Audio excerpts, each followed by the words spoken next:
अस्सलामुअलैकुम। तो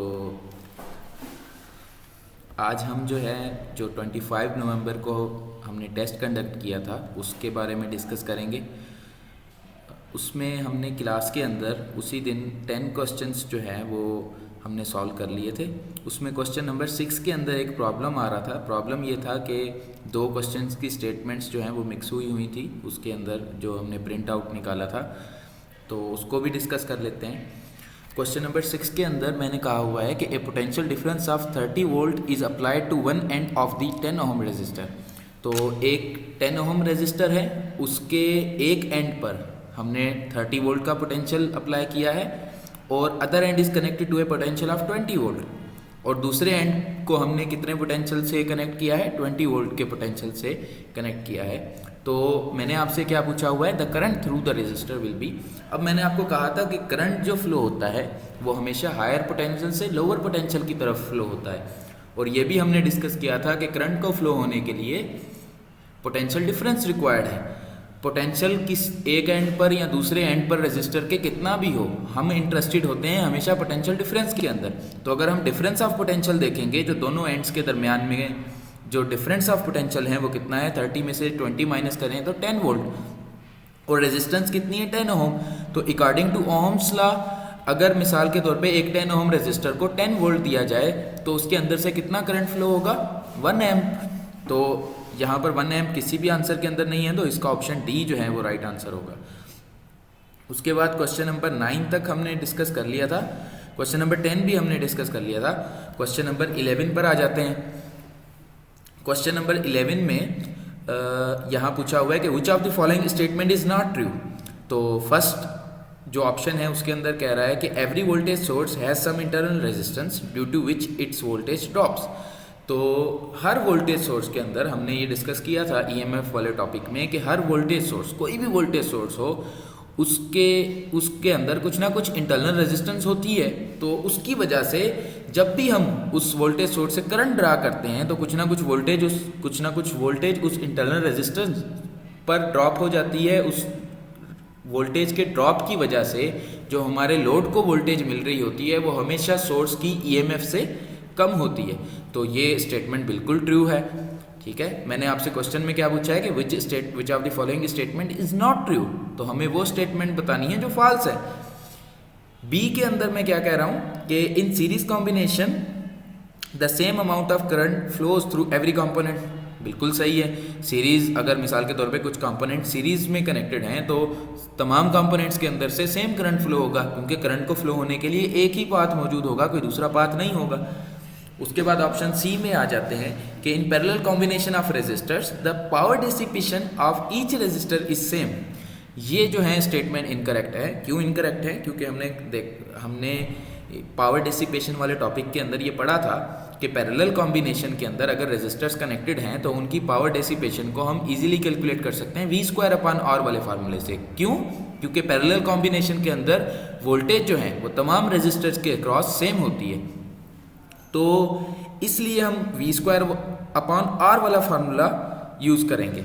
तो अगर हम V²/R वाला फार्मूला यूज़ करें तो हम देख रहे हैं कि अगर तमाम रेजिस्टर्स के अक्रॉस वोल्टेज अगर सेम है तो पावर जो है वो इन्वर्सली प्रोपोर्शनल होगी रेजिस्टेंस से। तो लाजमी है कि अगर रेजिस्टर्स की वैल्यू चेंज है तो पावर डिसिपेशन सेम तो नहीं होगी, लाजमी नहीं है सेम हो, तो इसलिए ये स्टेटमेंट जो है वो इनकरेक्ट है।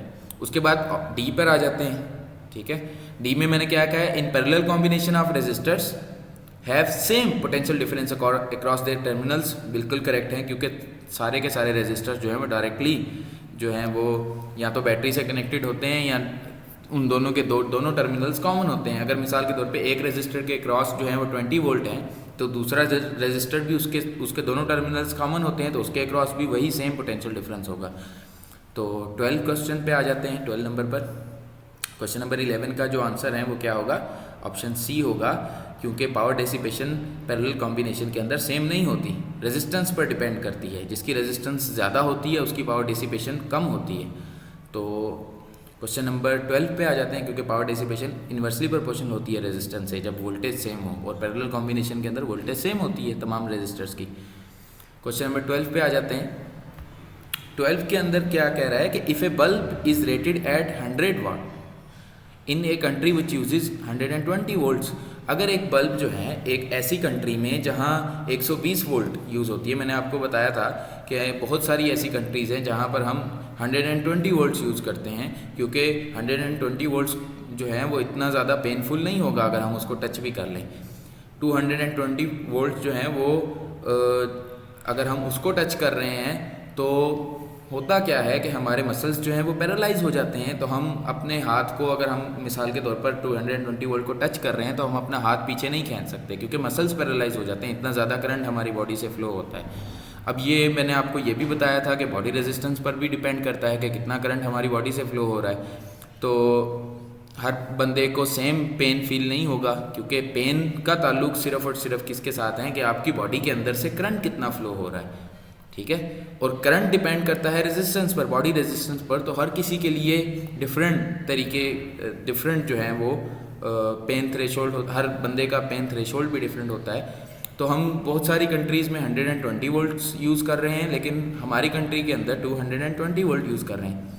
तो ऐसी कंट्री में जहाँ 120 वोल्ट वोल्टेज यूज़ होती है, वहाँ पर अगर एक बल्ब जो है वो 100 वाट्स कंज्यूम कर रहा है, तो अगर हम उसको ऐसी कंट्री में लाके प्लग करें जहाँ पर वोल्टेज जो है वो उससे डबल यूज़ हो रही है, तो लाजमी है पावर का फार्मूला क्या है, वोल्टेज टाइम्स करंट।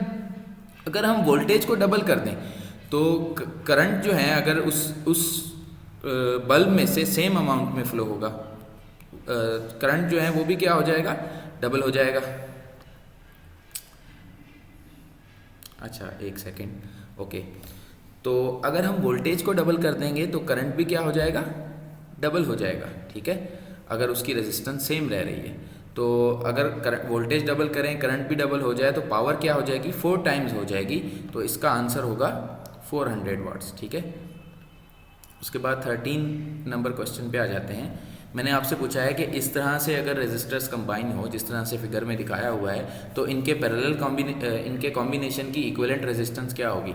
अब ये रेजिस्टर्स पैरेलल में कनेक्टेड हैं या सीरीज़ में कनेक्टेड हैं, हम कैसे फाइंड करेंगे। ये तीनों के तीनों रेजिस्टर्स सबसे पहले तो पैरेलल में कनेक्टेड हैं। कैसे पता चला, हमें पता है कि पैरेलल कनेक्शन के लिए क्या शर्त होती है कि रेजिस्टर्स के दोनों एंड्स क्या होने चाहिए, कॉमन। अगर आप देखें R1 का एक एंड जो है वो R2 से कनेक्टेड है और दूसरा एंड भी R2 के दूसरे एंड से कनेक्टेड है। अगर हम R2 को देखें तो R2 का एक एंड जो है वो R1 से कनेक्टेड है और R2 का दूसरा एंड R1 के दूसरे एंड से कनेक्टेड है।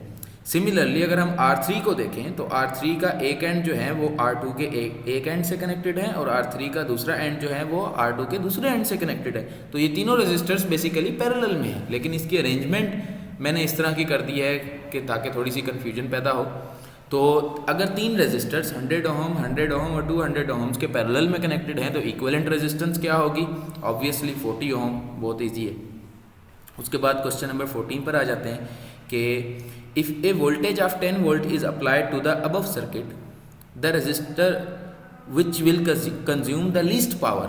अच्छा, सबसे कम पावर कौन सा वाला रेजिस्टर कंज्यूम करेगा। पैरेलल कॉम्बिनेशन के अंदर हमें ये पता है कि पावर जो है वो इन्वर्सली प्रोपोर्शनल होती है रेजिस्टेंस से, तो जिसकी सबसे ज़्यादा रेजिस्टेंस होगी वो सबसे कम पावर कंज्यूम करेगा। तो इन तीनों के अंदर से सबसे ज़्यादा रेजिस्टेंस किसकी है, 200 ओम वाले की है, ठीक है। तो सबसे ज़्यादा पावर कौन सा कंज्यूम करेगा, सबसे कम पावर कौन सा कंज्यूम करेगा, 200 ओम वाला रेजिस्टर करेगा, जो कि R3 है। तो इसका राइट आंसर होगा R3। उसके बाद क्वेश्चन नंबर 15 पर आ जाते हैं। क्वेश्चन नंबर 15 में मैंने आपसे पूछा है कि in the following circuit the current through R1 will be. अगर आप यहाँ पर देखें कि ये किस तरह से कनेक्टेड हैं, चार रेजिस्टर्स के। अगर मिसाल के तौर पर यहाँ देखें, हमने ये डिस्कस किया था कि करंट जो है वो हमेशा लोवेस्ट रेजिस्टेंस पाथ को फॉलो करता है, ठीक है। और वायर की रेजिस्टेंस हम क्या कंसिडर करते हैं, 0 कंसिडर करते हैं। ये ग्रीन यहाँ पर वायर्स है। तो मिसाल के तौर पे अगर करंट यहाँ से बैटरी के अंदर से निकल रहा है तो यहाँ पर 2 हिस्सों में डिवाइड हो जाएगा, और यहाँ पर करंट जो है वो जब R4 में से पास होगा तो यहाँ पर करंट को 2 पाथ्स हैं। एक पाथ है जिसके अंदर बहुत ज़्यादा रेजिस्टेंस है और दूसरा पाथ है जिसके अंदर रेजिस्टेंस जो है वो ऑलमोस्ट 0 है। तो लाजमी है कि करंट इस पाथ से नहीं जाएगा, उस पाथ से जाएगा जिस पाथ में रेजिस्टेंस 0 है, ठीक है। तो इन दोनों रेजिस्टर्स में से कोई करंट फ्लो नहीं होगा क्योंकि एक वायर इन दोनों रेजिस्टर्स को शॉर्ट कर रही है, ठीक है। तो क्योंकि वायर की रेजिस्टेंस जो है वो 0 होती है, इस वजह से करंट जो है वो इन दोनों रेजिस्टर्स में से पास नहीं होगा, करंट जो है वो 0 एम्प्स होगा। ठीक है, तो इसके लिए किसी कैलकुलेशन करने की ज़रूरत नहीं थी। उसके बाद आ जाते हैं इक्विवेलेंट रेजिस्टेंस, ऊपर वाले सर्किट की। इक्विवेलेंट रेजिस्टेंस क्या होती है कि करंट को कितनी रेजिस्टेंस फील हो रही है इस सर्किट में से फ्लो होने में, कितनी रेजिस्टेंस फील होगी। ये दोनों रेजिस्टर्स तो इस वायर ने शॉर्ट कर दिए हैं, इन दोनों रेजिस्टर्स में से करंट फ्लो ही नहीं हो रहा। अगर इन दोनों रेजिस्टर्स में से करंट फ्लो ही नहीं हो रहा तो ये दोनों रेजिस्टर्स इक्विवेलेंट रेजिस्टेंस के अंदर कंट्रीब्यूट नहीं करेंगे। ये दोनों रेजिस्टर्स R1 और R2, कौन से रेजिस्टर्स इक्विवेलेंट रेजिस्टेंस के अंदर कंट्रीब्यूट करेंगे? R4 और R3। अब अगर R4 और R3 को हम देखें तो R4 का एक टर्मिनल R3 के एक टर्मिनल के साथ कनेक्टेड है, R4 का दूसरा टर्मिनल अगर इस वायर के थ्रू आप देखें तो R3 के दूसरे टर्मिनल के साथ कनेक्टेड है। तो R3 और R4 दोनों जो हैं वो पैरेलल कॉम्बिनेशन के अंदर कनेक्टेड हैं। तो पैरेलल कॉम्बिनेशन के अंदर हम इक्विवेलेंट रेजिस्टेंस कैसे फाइंड करते हैं? Product of the two divided by sum of the two. तो इन दोनों की product 10 kilo ohm multiply by 10 kilo ohm divided by 10 kilo ohm plus 10 kilo ohm अगर हम करेंगे तो हमारा आंसर जो है वो कितना आ जाएगा? 5 किलो ओम आ जाएगा, जो कि ऑप्शन सी है। ठीक है, इसके लिए भी किसी कैलकुलेशन या कैलकुलेटर की ज़रूरत नहीं थी। तो अगर हम कॉमन सेंस को यूज़ करें तो हम बहुत सारी कैलकुलेशंस जो हैं वो बहुत आसानी से कर सकते हैं। Which of the following resistors will have largest power consumption. अच्छा, इस कॉम्बिनेशन के अंदर, इस सर्किट के अंदर ये पूछा हुआ है कि इस सर्किट में कौन सा रेजिस्टर सबसे ज़्यादा पावर कंज्यूम करेगा। अब देखें, इसके अंदर बहुत कॉम्प्लेक्स सर्किट है। हम एक एक रेजिस्टर की अगर पावर कंजप्शन कैलकुलेट करने बैठ जाएं तो हमें बहुत टाइम रिक्वायर्ड है, जो कि हम नहीं कर सकते। अगर ये क्वेश्चन MCQs में दिया हुआ है तो इसका मतलब है कि 30 सेकेंड्स के अंदर, विद इन 30 सेकेंड ये सॉल्वेबल होगा। तो हम देखते हैं कि इसको 30 सेकेंड्स के अंदर कैसे सॉल्व करेंगे। पावर कंजप्शन जो है, हम सबसे पहले ऊपर वाला ये जो सर्किट है R1, R2, R5 और R4, इनकी इक्विवेलेंट रेजिस्टेंस फाइंड कर लेते हैं। R2 और R5 दोनों पैरेलल में कनेक्टेड हैं और दोनों की रेजिस्टेंस जो है वो सेम है। तो इनकी जो इक्विवेलेंट रेजिस्टेंस होगी वो क्या होगी? 5 किलो ओम्स। ये जो इन दोनों की इक्विवेलेंट रेजिस्टेंस होगी 5 किलो ओम्स, वो R1 और R4 के साथ सीरीज में कनेक्टेड होगी। तो इन तीनों या इन चारों रेजिस्टर्स की जो इक्विवेलेंट रेजिस्टेंस निकलेगी वो 25 किलो ओम होगी।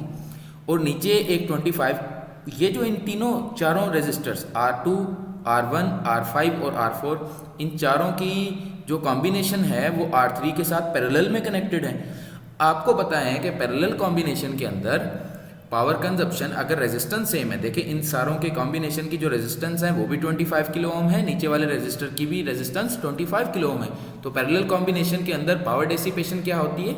सेम होती है। ठीक है, अच्छा, अगर ये रेजिस्टर भी उतनी ही पावर कंज्यूम करेगा जितनी इन सारे रेजिस्टर्स की कॉम्बिनेशन पावर कंज्यूम करेगी। देखें, अगर मिसाल के तौर पे इनकी कॉम्बिनेशंस को हम खोल लें, इनकी कॉम्बिनेशंस, इसका मतलब ये है कि जब ये सारे रेजिस्टर्स मिलकर जितनी पावर कंज्यूम कर रहे हैं, R3 अकेला उतनी पावर कंज्यूम कर रहा है। तो इसका मतलब ये है कि ज़्यादा से ज़्यादा पावर कौन सा कंज्यूम करेगा? R3, ऑब्वियसली, क्योंकि ये सारे रेजिस्टर्स मिलकर जितनी पावर कंज्यूम कर रहे हैं, R3 एक रेजिस्टर ही उतनी पावर कंज्यूम कर रहा है। तो ऑब्वियसली इसका आंसर जो है वो क्या होगा? R3 होगा। इसके लिए हमें एक एक रेजिस्टर की पावर कंजप्शन कैलकुलेट करने की ज़रूरत नहीं है। क्वेश्चन नंबर 18 पे आ जाते हैं कि करंट थ्रू R4 के अंदर से कितना करंट फ्लो होगा। अच्छा, सबसे पहले तो हमने जो इनकी इक्विवेलेंट रेजिस्टेंस निकाली थी 25 किलो ओम्स। 25 किलो ओम्स और 25 किलो ओम्स, दो रेजिस्टर अगर 25 किलो ओम्स के पैरेलल में हों तो उनके पैरेलल कॉम्बिनेशन की रेजिस्टेंस कितनी होगी? 12.5 किलो ओम्स।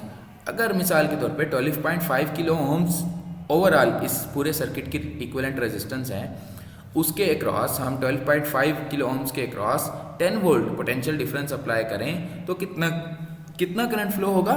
I = V/R। 10 को डिवाइड करेंगे 12.5 किलो ओम से। ठीक है, तो जो करंट आएगा वो इन तीनों वैल्यूज में से तो ऑब्वियसली कोई नहीं होगा। तो इसका आंसर होगा नन ऑफ दिस। ठीक है, तो देखें 4 तो आंसर 4 मिली एम्स तो आंसर आ ही नहीं सकता। आंसर के अंदर 4 तो आएगा ही नहीं कभी भी, अगर हम 10 को 12.5 से डिवाइड कर रहे हैं।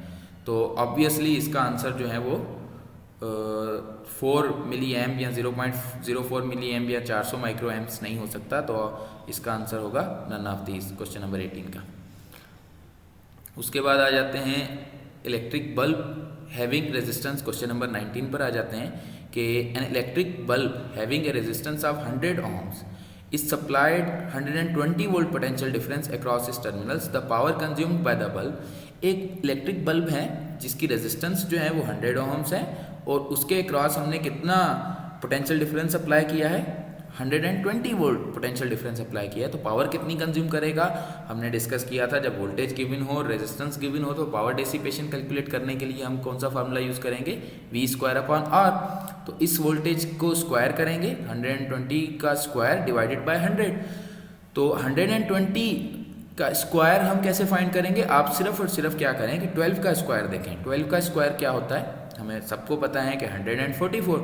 12 का स्क्वायर में यहाँ पर 120 के साथ एक जीरो है तो स्क्वायर के अंदर 2 जीरो आ जाएंगे, क्योंकि 10 का भी स्क्वायर होगा। अगर हम इस वैल्यू को इस तरह से लिखें 120 को कि 12 × 10 तो होल स्क्वायर लिख सकते हैं। तो 12 का भी स्क्वायर होगा और 10 का भी स्क्वायर होगा। 10 का स्क्वायर क्या होगा 100, 12 का स्क्वायर क्या होगा 144।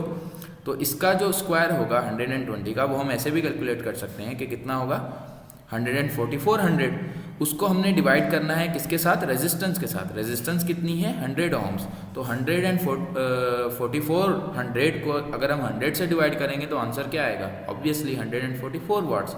तो इसका आंसर होगा 144। इसके लिए आपको कैलकुलेटर की ज़रूरत नहीं थी। उसके बाद क्वेश्चन नंबर 20 पे आ जाते हैं कि an electric drill rated at 100 watts at 100 volt is supplied by a battery having EMF of 100 volts। कि एक इलेक्ट्रिक ड्रिल है जिसकी पावर रेटिंग जो है वो 100 वाट्स गिवन है, जब हम उसको 100 वोल्ट सप्लाई करते हैं और उसको हमने एक बैटरी जिसकी EMF 100 वोल्ट है उससे उसको हमने वोल्टेज दी है, तो लाजमी है कि वो इलेक्ट्रिक ड्रिल जो है वो कितनी पावर कंज्यूम करेगी, 100 वाट्स कंज्यूम करेगी, क्योंकि उसके ऊपर लिखा हुआ है उसकी पावर रेटिंग के अंदर ये बात इंक्लूडेड है कि जब भी हम इसको 100 वोल्ट वोल्टेज सोर्स से सप्लाई करेंगे 100 वोल्ट के, तो ये 100 वाट्स पावर कंज्यूम करेगी। पूछ क्या रहा है, if the internal resistance of the battery is 0.01 ओम।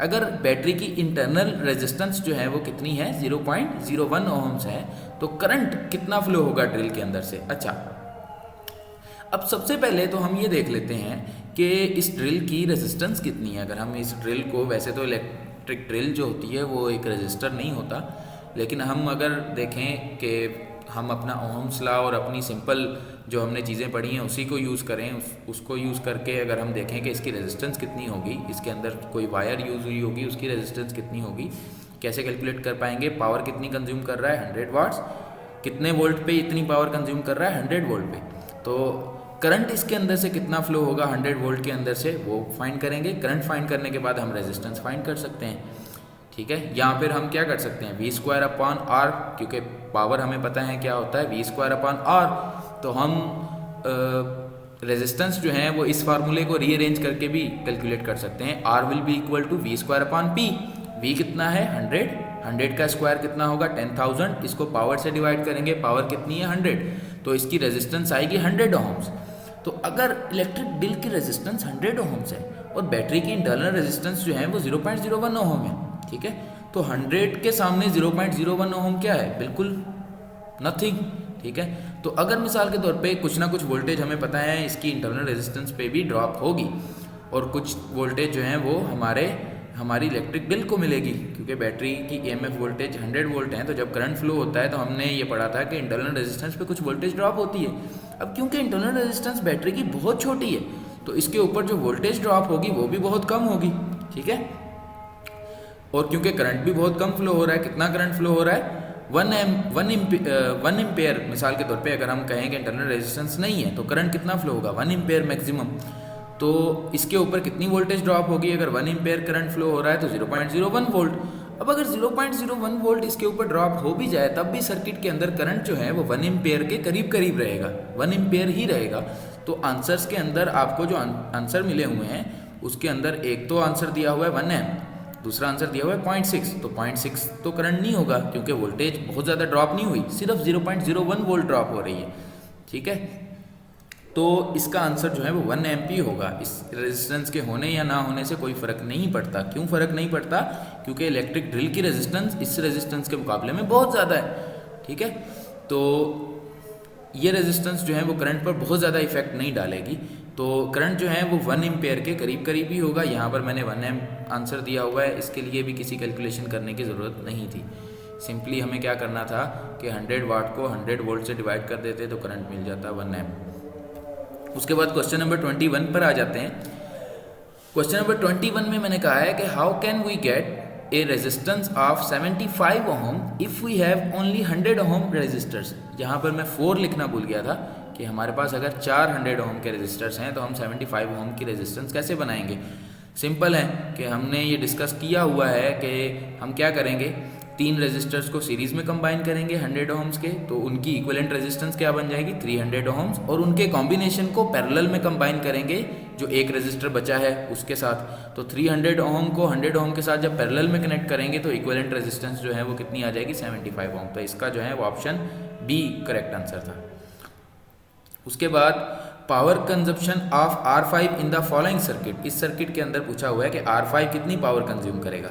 तो कितनी पावर कंज्यूम करेगा उसके लिए सबसे पहले तो हमें R5 के क्रॉस वोल्टेज चाहिए या फिर इसके अंदर से करंट कितना फ्लो हो रहा है वो चाहिए।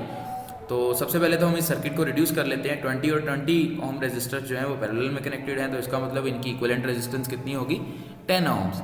ये 10 ओम जो इन दोनों की कॉम्बिनेशन से रेजिस्टेंस बन रही है वो इन दोनों रेजिस्टर्स के साथ सीरीज में कनेक्टेड है।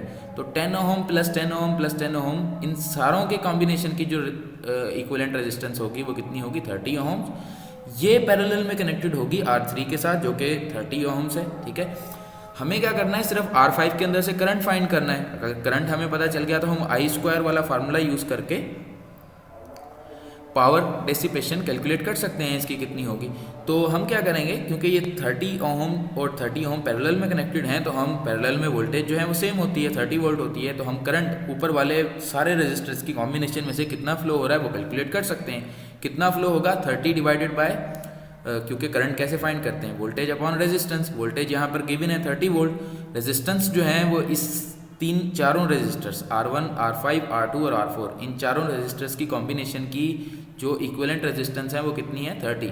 तो करंट कितना फ्लो होगा इन सब रेजिस्टर्स में से 30 डिवाइडेड बाय 30 1 एम। तो 1 एम करंट यहाँ से इस रेजिस्टर के अंदर इंटर होगा। यहाँ से 1 एम को 2 पाथ्स हैं। ठीक है, इन दोनों रेजिस्टर्स क्योंकि सीरीज में है, इन दोनों रेजिस्टर में करंट सेम रहेगा 1 एम्प ही रहेगा, लेकिन यहाँ पर करंट आके 2 रेजिस्टर्स में डिवाइड होगा। अब आपको पता है दोनों पाथ्स की रेजिस्टेंस अगर सेम है तो करंट इक्वली डिवाइड होगा, हाफ हाफ हो जाएगा। तो 0.5 एम्प्स इसके अंदर से फ्लो हो रहा होगा और 0.5 एम्प्स इसके अंदर से फ्लो हो रहा होगा। तो 0.5 का हम क्या करेंगे, करंट का स्क्वायर मल्टीप्लाई बाय रेजिस्टेंस। 0.5 का स्क्वायर क्या होगा 25 इंटू 10⁻²। उसको हम मल्टीप्लाई करेंगे किसके साथ 20 के साथ। तो अगर हम 25 को 20 के साथ मल्टीप्लाई करें, ठीक है 10⁻² है, तो आंसर क्या आ जाएगा 5। तो इसका आंसर क्या होगा 5 वाट्स। ठीक है, क्वेश्चन नंबर 23 के अंदर यहाँ पर क्वेश्चन है कि which of the following statement is false about the above circuit diagram, कि कौन सी स्टेटमेंट इस सर्किट डायग्राम के लिए करेक्ट नहीं है। ठीक है, the power consumed by parallel combination of R1 and R5 will be same as R4 and R2। अब ये कह रहा है कि R1 और R5 दोनों की कॉम्बिनेशन, दोनों की पावर कंजप्शन की दोनों की कॉम्बिनेशन से जो रेजिस्टर बन रहा है वो जितनी पावर कंज्यूम करेगा R2 और R4 सेम पावर कंज्यूम करेंगे। ठीक है, जो कि बिल्कुल करेक्ट है, क्योंकि R1 और R5 की कॉम्बिनेशन से जो रेजिस्टर बनेगा उसकी रेजिस्टेंस 10 ओम होगी। ठीक है, और क्योंकि ये तीनों रेजिस्टर सीरीज में कनेक्टेड हैं तो इनके अंदर से करंट भी तीनों के अंदर से सेम फ्लो होगा। जब करंट सेम है, रेजिस्टेंस सेम है, तो पावर कंजप्शन क्या होगी सेम होगी। तो ये स्टेटमेंट जो है वो ट्रू है, फॉल्स नहीं है। ठीक है, हमने यहाँ पर फाइंड करनी है कि कौन सी स्टेटमेंट फॉल्स है। सेकंड के अंदर कह रहा है कि the power consumed by parallel combination of R1 R2 combination of R1 R2 R4 and R5 is same as R3, कि R1 R2 और R4 इन तीनों रेजिस्टर्स की कॉम्बिनेशन और R5 इन चारों रेजिस्टर्स की कॉम्बिनेशन जो पावर कंज्यूम करेगी R3 भी उतना ही पावर कंज्यूम करेगा, बिल्कुल उतना ही करेगा। क्यों उतना करेगा, क्योंकि इन सारों की कॉम्बिनेशन की जो रेजिस्टेंस बन रही है वो R3 के इक्वल है। R3 की भी 30 ओम है, इन सारों रेजिस्टर्स की जो कॉम्बिनेशन से जो रेजिस्टेंस बनेगी वो भी 30 ओम होगी। तो ये स्टेटमेंट भी करेक्ट है। थर्ड पे आ जाते हैं, the power dissipation of R2 is lesser than R1। R2 की जो पावर कंजप्शन है R1 से कह रहा है कम होगी, ठीक है। तो पावर कंजप्शन के लिए फार्मूला हमारे पास क्या था, I square into are. R2 के अंदर से R1 के मुकाबले में डबल करंट फ्लो हो रहा है, तो करंट का अगर स्क्वायर है तो इसका मतलब R2 जो है वो ज़्यादा पावर कंज्यूम करेगा, R1 जो है वो कम पावर कंज्यूम करेगा। तो ये ऑप्शन भी ठीक है, इसका मतलब फॉल्स जो है वो ये वाला ऑप्शन होगा। अब कैसे फॉल्स हैं वो डिस्कस कर लेते हैं। Power dissipation of R3 is greater than R4। R3 की जो पावर डिसिपेशन है R4 से ज़्यादा है, ठीक है। अब R4 की जो पावर डिसिपेशन है वो हम कैसे कैलकुलेट करेंगे, I square into R. I square current इसके अंदर से कितना फ्लो हो रहा है 1, ठीक है। तो 1 का square multiply by R is 10, ठीक है। और इसकी पावर ये जो है वो 10 वाट्स कंज्यूम कर रहा है, ठीक है। और इसकी पावर कंजप्शन कितनी है, V स्क्वायर अपॉन R। इसका अगर हम V स्क्वायर करेंगे तो 900 आएगा, उसको अगर हम 30 से डिवाइड कर देंगे तो 30 वाट्स। तो इसकी पावर कंजप्शन जो है वो इससे ऑब्वियसली ज़्यादा है। तो इसके अंदर ये चारों की चारों स्टेटमेंट्स ठीक है। यहाँ पर मैंने एक नन ऑफ दीज ऑप्शन भी दिया था पेपर के अंदर, ठीक है। तो इसकी चारों की चारों स्टेटमेंट्स ठीक है, ठीक है। क्वेश्चन नंबर 24 पर आ जाते हैं कि the current through R2 in the above circuit will be. अब R2 के अंदर से कितना करंट फ्लो होगा, क्योंकि ये R4 और R2 हमने कहा था सीरीज कॉम्बिनेशन के अंदर हैं, तो करंट इन दोनों में से सेम होगा। हमने अभी फाइंड किया था करंट कितना होगा 1 एम्प होगा, क्योंकि इन सारों की कॉम्बिनेशन की जो रेजिस्टेंस बनेगी वो 30 ओम्स बनेगी। 30 ओम्स के साथ पैरेलल में है और 30 वोल्ट अप्लाई हो रहे हैं, तो 1 एम्प करंट फ्लो होगा और 1 एम्प इन दोनों में से सेम होगा क्योंकि सीरीज़ में है। तो 1 एम्प ऑब्वियसली आंसर होगा। देखें एक ही सर्किट डायग्राम में से मैंने आपसे 4 से 5 क्वेश्चंस पूछे हुए हैं। तो एक सर्किट डायग्राम को अगर आपने स्टडी कर लिया है, एक सर्किट की सारी चीज़ें फाइंड कर ली हैं, जो कि इस केस के अंदर फाइंड करना बहुत आसान है, तो आपके 4-5 क्वेश्चन सॉल्व हो जाते हैं। यहाँ पर पूछा हुआ है लास्ट क्वेश्चन के अंदर कि which of the following statement is true. तो फर्स्ट स्टेटमेंट के ऊपर आ जाते हैं। फर्स्ट स्टेटमेंट क्या है, अब हमें देखना है कि कौन सी इसके अंदर से ट्रू है या कौन सी ठीक है, उसको पिक करना है। तो फर्स्ट स्टेटमेंट क्या है, the EMF of the battery is same as its terminal voltage when not connected in circuit. हमने डिस्कस किया था कि जब बैटरी सर्किट से कनेक्टेड नहीं है तो बैटरी के अंदर से कोई भी करंट फ्लो नहीं हो रहा। जब बैटरी में से करंट ही फ्लो नहीं हो रहा तो उसके जो इंटरनल रेजिस्टेंस है उस पर कोई वोल्टेज ड्रॉप नहीं होगी, तो इसका मतलब उसकी टर्मिनल वोल्टेज और उसकी जो ईएमएफ है वो दोनों उस वक्त सेम होगी। तो ये फर्स्ट स्टेटमेंट ट्रू है। अब बाकी की स्टेटमेंट्स को देख लेते हैं कि ये फॉल्स क्यों है। तो बी के अंदर है कि EMF of the battery is the voltage supply to the load by battery when connected in circuit. जब हम बैटरी को सर्किट में कनेक्ट कर देंगे तो उस वक्त बैटरी के अंदर से कुछ ना कुछ करंट फ्लो हो रहा होगा। जब बैटरी के अंदर से करंट फ्लो हो रहा होगा तो उसकी इंटरनल रेजिस्टेंस के ऊपर कुछ ना कुछ वोल्टेज ड्रॉप होगी। तो ईएमएफ जो है बैटरी की और जो टर्मिनल वोल्टेज है या जो वोल्टेज हम लोड को सप्लाई कर रहे हैं वो दोनों सेम नहीं होंगी। तो ये स्टेटमेंट जो है वो इनकरेक्ट है। सी पे आ जाते हैं। सी के ऊपर मैंने कहा हुआ है कि the terminal voltage of battery is always greater than EMF of the battery. Terminal voltage जो है वो ईएमएफ से ग्रेटर कभी भी नहीं होती, ईएमएफ से हमेशा कम होती है, क्योंकि ईएमएफ बैटरी की जो वोल्टेज है अनकनेक्टेड वोल्टेज है। जब हम बैटरी को कनेक्ट नहीं कर रहे एक सर्किट के अंदर उस वक्त जो बैटरी की वोल्टेज है उसको हम ईएमएफ कहते हैं। सर्किट में जब हम बैटरी को कनेक्ट करते हैं तो कुछ वोल्टेज जो है वो उसकी इंटरनल रेजिस्टेंस के ऊपर ड्रॉप हो जाती है, तो जो टर्मिनल वोल्टेज होती है वो हमेशा ईएमएफ से कम होती है। तो ये स्टेटमेंट भी इनकरेक्ट है। उसके बाद ऑप्शन डी के ऊपर आ जाते हैं। ऑप्शन डी में हमने यहाँ पर लिखा है कि in a battery with negligible internal resistance, अगर किसी बैटरी की इंटरनल रेजिस्टेंस जो है वो निग्लिजिबल का मतलब क्या है कि जीरो है। अगर हम उसको जीरो कंसिडर कर लें तो आंसर में बहुत ज़्यादा फर्क नहीं आएगा। The terminal voltage drops significantly as the current drawn from the battery is increase. इसमें कहा है कि एक ऐसी बैटरी जिसकी इंटरनल रेजिस्टेंस ना होने के बराबर है, जीरो है, उसकी जो टर्मिनल वोल्टेज है उसके ऊपर अगर हम बैटरी के अंदर से 10 एम्स ड्रा कर रहे हैं 20 एम्स ड्रा कर रहे हैं तो उसकी टर्मिनल वोल्टेज पे बहुत ज़्यादा फर्क नहीं आएगा। क्यों फर्क नहीं आएगा? क्योंकि अगर हम बैटरी में से करंट ज़्यादा ड्रा कर रहे हैं तो उसकी इंटरनल रेजिस्टेंस क्योंकि बहुत कम है तो उसके ऊपर वोल्टेज ड्रॉप भी क्या होगा, बहुत कम होगा, ना होने के बराबर होगा, जीरो होगा। तो अगर उसके ऊपर वोल्टेज ड्रॉप हो ही नहीं रही, उसकी इंटरनल रेजिस्टेंस पे कोई वोल्टेज ड्रॉप हो ही नहीं रही, तो टर्मिनल वोल्टेज ड्रॉप होगी क्यों? ठीक है, या होगी भी तो स्लाइटली होगी, बहुत कम टर्मिनल वोल्टेज ड्रॉप होगी, लेकिन यहाँ पर क्या लिखा हुआ है सिग्निफिकेंटली, कि बहुत ज़्यादा टर्मिनल वोल्टेज ड्रॉप हो रही है, तो ये स्टेटमेंट भी इनकरेक्ट है। तो ट्रू कौन सी स्टेटमेंट है? फर्स्ट वाली, तो ऑप्शन ए इसका राइट आंसर होगा। अच्छा, क्वेश्चन नंबर 22 उसके अंदर क्वेश्चन नंबर 23 उसके अंदर यहाँ पर मैंने लिखा है कि power dissipation of R2 is lesser than R1, ठीक है।